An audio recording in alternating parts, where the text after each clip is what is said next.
Well, we are at the end of the rope, folks, when it comes to Power Rangers SPD. This is the last video, then we're getting into Dino Thunder. We saved one of the best Rangers for last. Let's talk about the Red Ranger, Jack Landors. Let's break it down. Hit that intro, Rangers. You are watching the fan club. You're watching the fan club. And you're watching the fan club. Do you know what time it is? And you know what time it is. It's time for the fan club. Let's go. Hey! I can't do this on my own, cause you know things ain't always sweet when you out here in these streets. But my morpher when it morph, I made a fake. Hey, what's going on, everybody? Welcome to the fan club. It is your boy Dan Brosnan in the building. So happy for you guys to join us. We are wrapping up Power Rangers SPD. We had a bunch of double video days and we got through this season in less than a week. I think it was like 4 or 5 days, honestly. Pretty crazy how fast we got through it. A little later today, we will be moving on to Dino Thunder, but we have to talk about the Red Ranger, Jack Landors. An awesome Red Ranger, by the way. He did have a cool backstory and not the typical Power Rangers Red Ranger story, so let's get into it. Jack Landors' journey from street thief to SPD Red Ranger is a tale of redemption, duty, and dedication to justice. Hailing from a life of hardship on the streets, Jack alongside his partner Z resorted to petty theft to survive and aid the less fortunate. However, fate took an unexpected turn when they crossed paths with Commander Kruger, the esteemed leader of Space Patrol Delta. Recognizing their potential, Kruger extended an extraordinary offer, a chance to join SPD and become Power Rangers, the Earth's last line of defense against intergalactic threats. This man was like Robin Hood. Him and Z would steal supplies and food and clothing for the less fortunate, and the Blue Ranger, Green Ranger, and Pink Ranger went after Jack and Z for breaking the law, but they couldn't stop them. And Kruger actually called them out right away, saying, hey, you couldn't stop these two. We need to talk to these guys. And long story short, they ended up joining the team, and they really were perfect additions. Initially hesitant to embrace the newfound responsibility, Jack grappled with the weight of leadership and the complexities of his dual identities. As the Red Ranger, he wielded formidable power and influence, yet he yearned for a life beyond the confines of duty. This inner conflict became increasingly evident during the mission against Delex, where his divided loyalties nearly compromised the entire operation. Despite the challenges he faced, Jack ultimately proved himself to be an exceptional leader, guiding his team, known as the B Squad, through perilous missions and countless battles. His strategic prowess and determination inspired his fellow Rangers, earning their respect and admiration. Beyond his leadership skills, Jack possesses a unique genetic ability inherited from his parents, granting him the extraordinary power to phase through solid objects, an invaluable asset in the heat of battle. He can just walk through walls, man. Pretty cool. Do you guys remember the X-Men? Do you remember Kitty?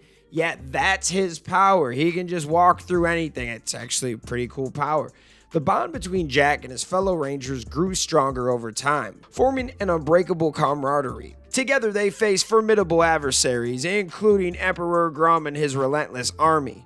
As the final confrontation with Grum loomed, Jack found solace and purpose in his newfound friendship with Allie, a compassionate woman dedicated to aiding the homeless. This connection illuminated a path for Jack beyond his life as a Ranger, a future where he could return to his roots and continue his mission of helping those in need.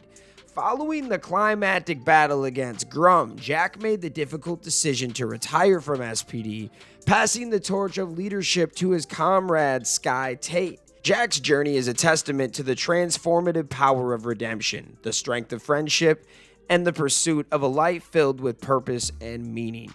I loved this character, and he just didn't come in right away and was a good Red Ranger.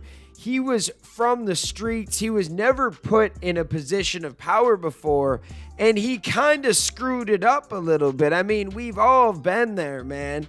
Being young and dumb and either given some money or some power, you're gonna make some mistakes. And right away, he wasn't the best Red Ranger. I think there was an episode where as soon as he got the leader role, he was making everybody else do all of his work. Like, he was the crappy manager that doesn't do anything, that has everyone do everything while he just sits there and tells everybody what to do. That's what Jack was on at first. But then he started to become a really good leader in Red Ranger. This dude was freaking awesome, and I love to see this character progress. I think all of the Red Rangers do get a better story for the most part. I think that that's just like a written rule, or unwritten rule, if you will, that if you're the Red Ranger, you're going to get a better story. And his story was freaking cool. Like, he was a thief. He was the cops were after him in the beginning, him and Z. It was a really cool story. And then he didn't stick around. Like, he did his due diligence, he did his job, he did what he was supposed to do. He defeated Grum, and then he let everybody else get their shine, because Sky at first didn't like Jack, because Sky wanted to be the Red Ranger. And to tell you the truth, for those first 3, 4, 5 episodes, the Blue Ranger was more qualified to be the Red Ranger. Obviously, Jack was the perfect guy. Like, Doggy Kruger knew what he was doing, but it's kind of like one of those things where, you know, you're drafting a rookie and you're going to start him because you know he's going to be great. But at first, he's still a rookie and he has to learn. But once he gets about 10, 15 games in, he starts to realize who he is and how the game is being played. And once the season is halfway done, you understand what's going on. And if you're going to step up, you're going to step up, man. Rookie of the year. And that was Jack Landors, man. He had something in him that nobody else had, and you couldn't teach it. He had balls, he had moxie, whatever you want to call it. There was just a vibe to this character that I loved and I appreciated, and I'm so glad that he was the Red Ranger and not Sky. I think it added so much more to the story because Sky's dad was the Red Ranger, so it had something for him to kind of be pissed off about. But at the same time, they brought in somebody that you wouldn't expect to be the Red Ranger, and I love that. But what are your guys' thoughts? Let me know in the comments. Shout out all the fans out there that take the time out of their day to watch this content. You are the real MVPs and the reason why we can continue to make stuff like this. Thank you guys again, and we'll see you next time. Peace. I want to give a special shout out to the Gold Ranger members, the Arctic Operator, Roderick Ham, Papleon Oger, Salima Ramirez, Danny Nascimento, Stephen Heffelman, Chaos Draco, Thomas Franco, Ada Mae King Nick, Louis Cairns, Miguel Ortiz, and Sean Schiffer. Thank you guys so much for your support, and if you want a video shout out like this one, sign up to be a Gold Ranger member today. I just want to shout out all of the fans out there for taking the time out of their day to watch this content. Thank you from the bottom of my heart. If you can, please hit that subscribe button, hit that notification bell, and hit that share button. And if you guys want to be a member, click that join button right now. We have a Blue Ranger membership that gets you into the exclusive fan chat Discord.